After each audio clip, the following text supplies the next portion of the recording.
I've enjoyed doing this sermon series. But I'm not going to lie, this last one I saved to last, not because I felt like it was the climax. I saved it to last because it's a little bit more divisive than the rest. All of us, especially those of us who have grown up in the church, have had interesting relationships with Ellen White. There's an entire spectrum of people within the Adventist church who have differing beliefs on Ellen White. And if we want to talk about things that make us seem different, Ellen White's at the top of that list. Because here we are claiming to have a prophet.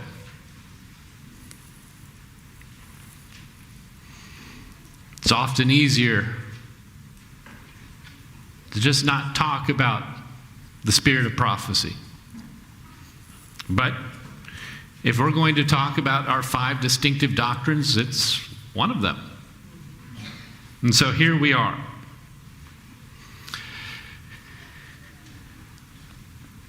We're going to be talking about this through the lens of one of Jesus' parables in Matthew 21.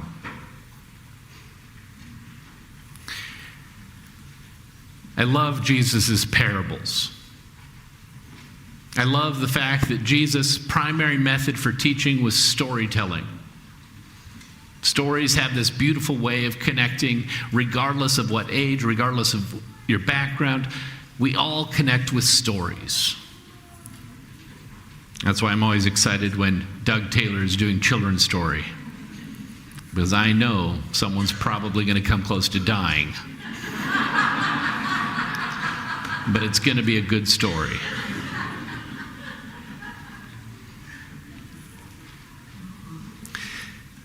But Jesus' parables all have something unique, and that is there's a surprise in all of them. It's a regular story, but then there's this one element that just doesn't fit, and it catches the people off guard, and this is where the parables pack their punch. Think of the lost sheep.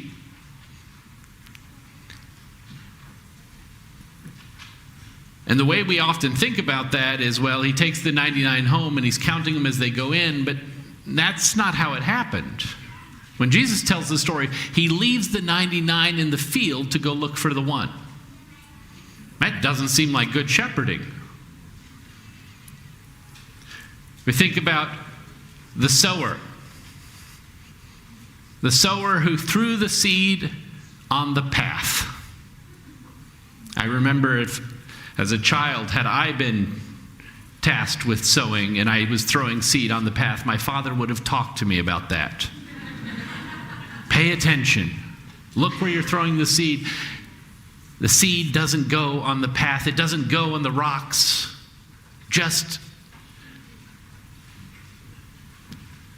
So the secret to these parables is often found in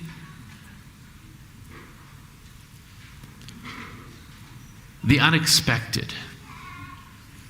And here in Matthew 21, we have the parable of the wicked tenants. There's a man. He built a vineyard. He put a tower in the vineyard. He put a beautiful wine press. He put a fence around the vineyard. It was a beautiful vineyard. And he builds it and he gets it just right.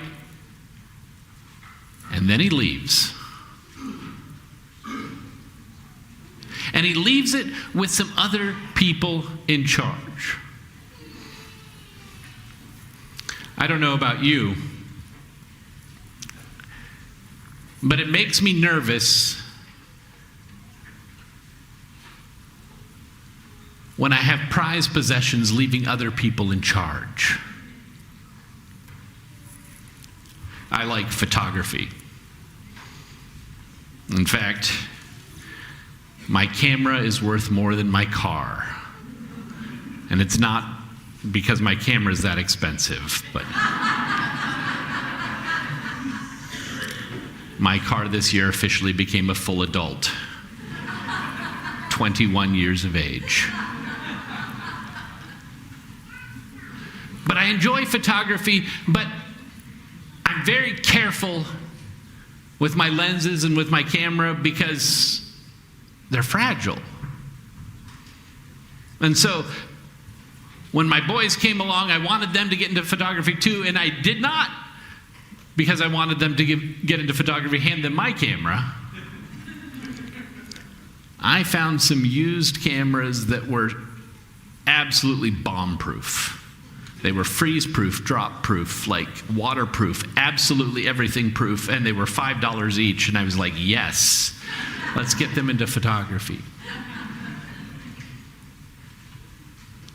Because when we have things that we care about, we don't just want to hand them over to someone else. But the owner of the vineyard does that very thing. He creates this beautiful vineyard. He gets everything just right. And then he leaves. When it comes time for the harvest, he sends a servant back.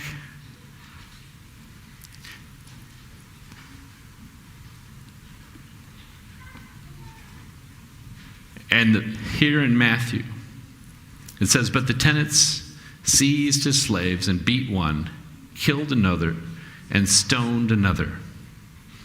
Again, he sent the slaves more than the first, and they treated them in the same way. Finally, he sent his son to them, saying, they will respect my son. But when the tenants saw the son, they said to themselves, this is the heir. Come, let us kill him and get his inheritance. So they seized him, threw him out of the vineyard, and killed him. Now, when the owner of the vineyard comes, what will he do to those tenants?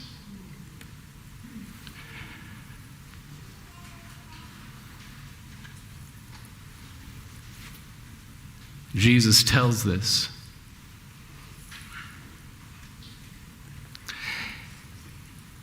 And the listeners there, they're all in. And they said, yeah, he's going to throw him out.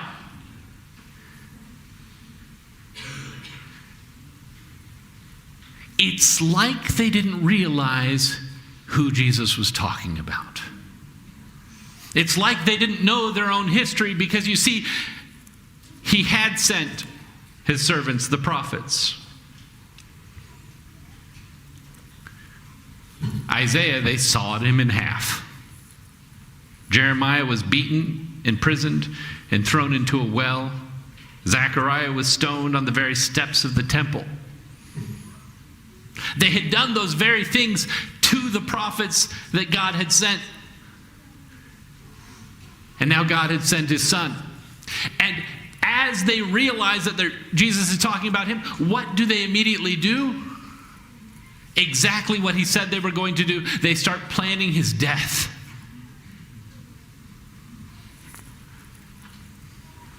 Because they didn't realize Jesus was talking about them. We're good at that, aren't we? We're good at hearing sermons, hearing messages, seeing things in the Bible, and figuring out how to apply that to those around us. We're good at hearing these things, and we know the right answer if it applies to them. But when Jesus said, no, guys, I am the stone the builders rejected. I am the cornerstone. And all of a sudden they realized what he was actually saying. They plotted his death.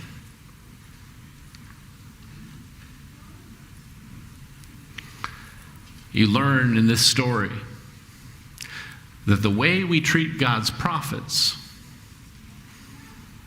is the way we treat his son.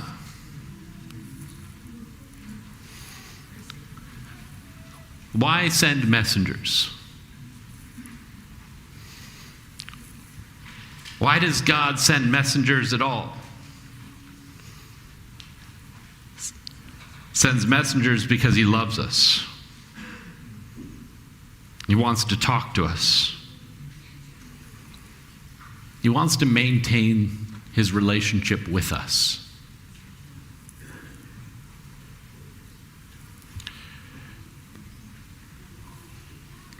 I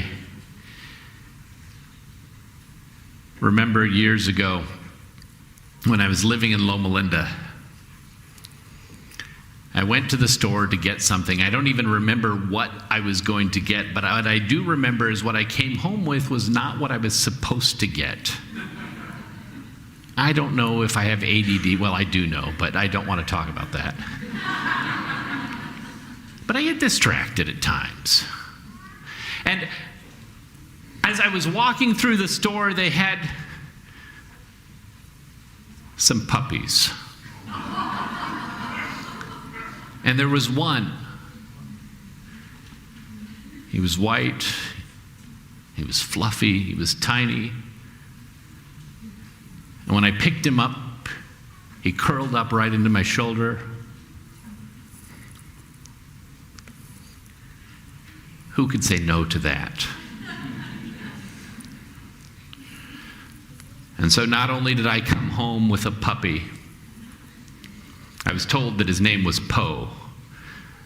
But I'm going to be honest, living in Southern California, going out and calling Popo in no way seemed wise. So I called him Edgar Allan. Seemed appropriate. Eddie for short. And so I came home not only with Eddie and food for Eddie and a crate for Eddie, and it's a lot.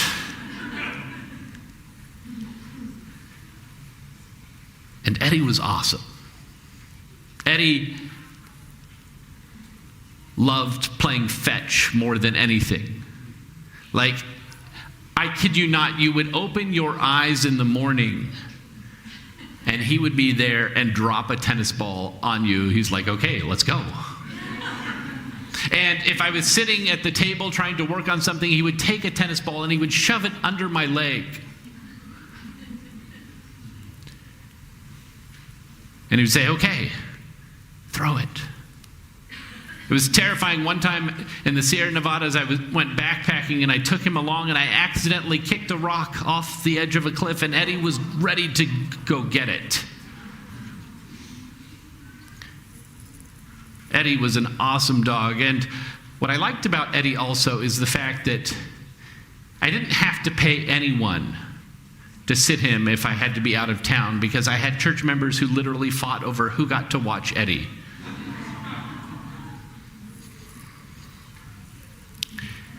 And then I started dating Brianna, who is allergic to dogs, cats, horses, ponies, possibly goldfish.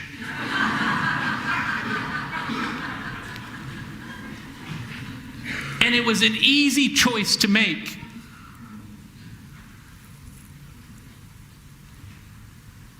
Eddie or Brianna, it was easy.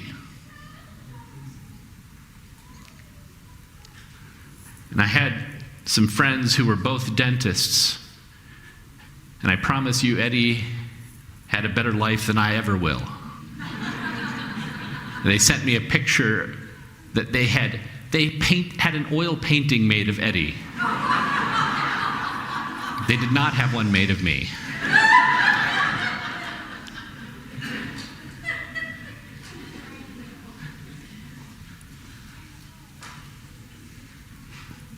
But the thing is when you love someone, you will do anything to have a relationship with him. And so the God of the universe, he loved us so much, he sent prophets because he wanted to maintain the communication. He wanted to talk to us. He wanted absolutely any way to communicate. Unfortunately, I told this story of Eddie at a Pathfinder camporee once many years ago. And it went horribly wrong. I did not take time to think about my audience. Because 10-year-old boys would not choose a girl over a dog. And the rest of the weekend, they reminded me that I made the wrong choice. My poor wife, who was with me, a boy sat next to her in a meeting and looked at her and said, "I would have chosen the dog." And none of that was as painful as the youth director. I don't think he fully thought through what he was trying to say, but he stood up in front of everyone and said, "Remember, kids, Pastor Ben doesn't need a dog. He already has a wife."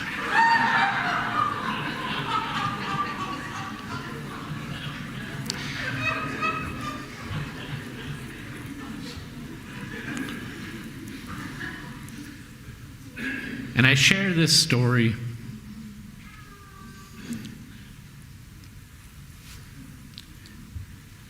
because when it comes to prophets, sometimes we get lost in the weeds. Sometimes we get lost with our own feelings, our own experiences, and we miss the point. Just like the hearers of this parable, they were so busy trying to apply it to other people that they missed the message that God had for them. We do the very same with Ellen White, which is part of the problem we've gotten ourselves into. We're really good at reading and finding what Ellen White says about you. Here's a message for others. But what if we started reading her books, and instead of looking outward at what other people were doing wrong, what if we read her words and said, "What is God saying to me?" I feel like if we did this, we'd get back on track. God didn't send his prophets so that they could be messages from us. He sent his prophets as messages to us. There's a difference.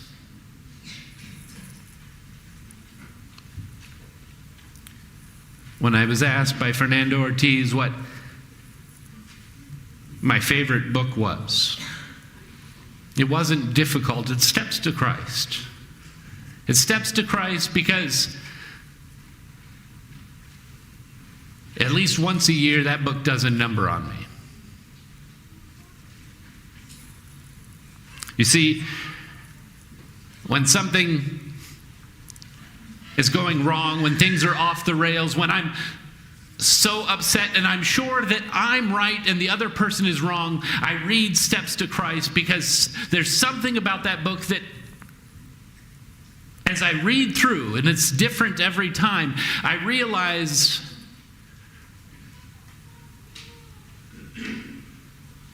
no matter how right I might feel, there are things I need to change. And that book calls me back to God over and over again.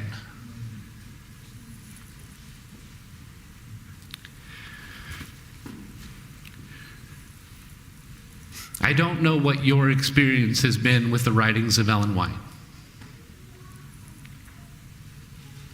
In a group this large, there's been a variety. I'm sure some of you have been hurt by her writings. I'm sorry. I'm sure some of you have decided it's easier to dismiss her writings.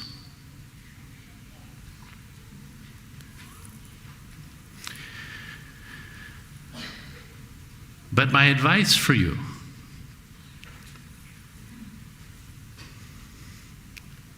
Review, how do we know if a prophet is truly from God or not? And then read our writings, taking a look at your own life. Years ago, when I was still in college, we did an evangelistic series on the other side of the world. And I have to apologize, the adventurers have already heard this story, but you're just going to have to deal with it.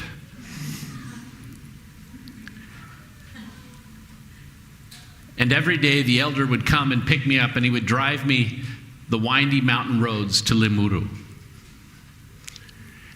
And as we would drive up, it was an exciting trip.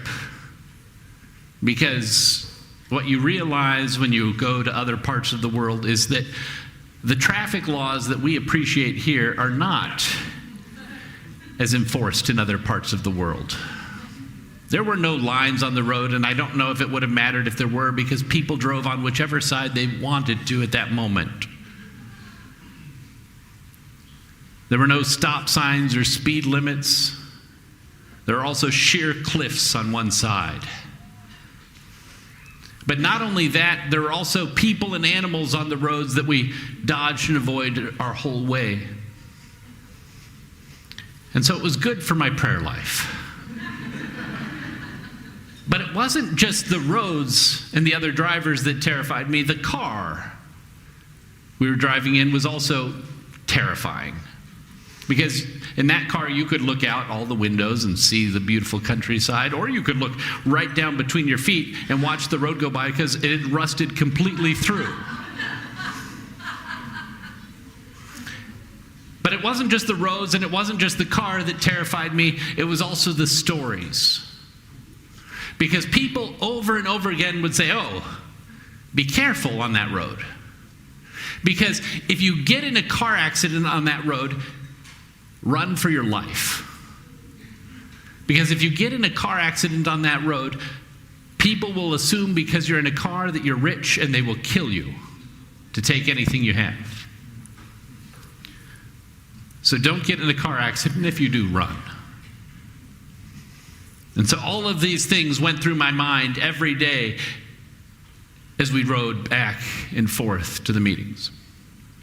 And one night we were coming back from the meetings and we went over a bump in the road, and as we went over the bump, boom, the lights in the car went out. And it was dark. There was no electricity in that part, so there were no street lights, there were no house lights. When I say dark, it was pitch black.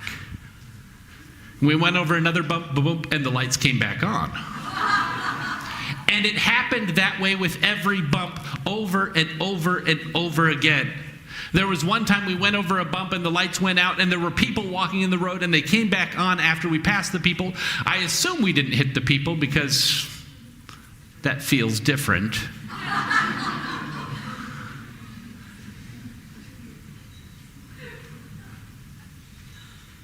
Off and on, over and over again. And finally, the lights went off and the road turned, but we didn't see it. Luckily, that was not one of the places where it was a cliff, but we ran off the road and we were stuck. And sure enough, we see 4 large men running at the car. And the other student who was in the car with me clearly hadn't heard the stories of what happens in accidents, because he's like, oh, look, there's people, yay. And I'm terrified because not only do we have our laptops and projectors and my camera and all of these things, and here the men are running at the car. And they grab a hold of the car and they pick it up and put it back on the road. I have no question those men were angels. And the lights didn't go off again until we got back to the city. But the next day before I got in the elder's car, I looked at him and I said, one question. You know what question I asked. Because before I was going to get back into his car, I needed to know, did you fix the lights?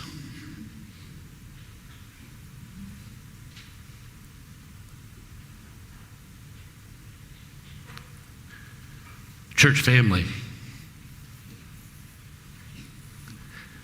the God of the universe loves us so much.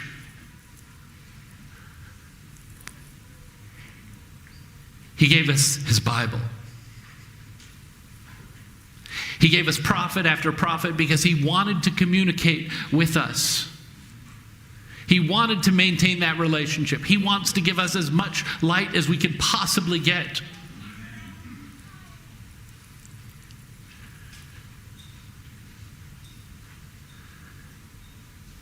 Spending time in the Bible, reading Ellen White, that's how we get light, isn't it? Would any of us get in a car where the lights didn't work? Hopefully not. But yet we do. We do day after day. Assuming we can take care of it on our own. We can't.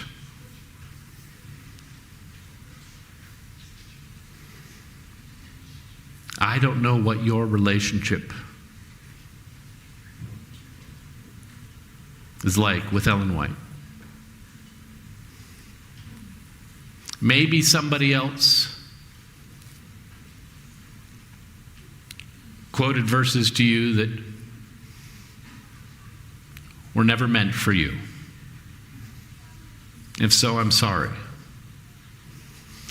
But don't allow someone else's message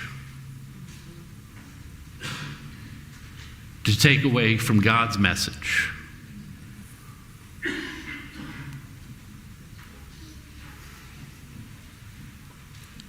I believe Jesus is coming soon. As we look at the things happening around us, it's just getting crazier.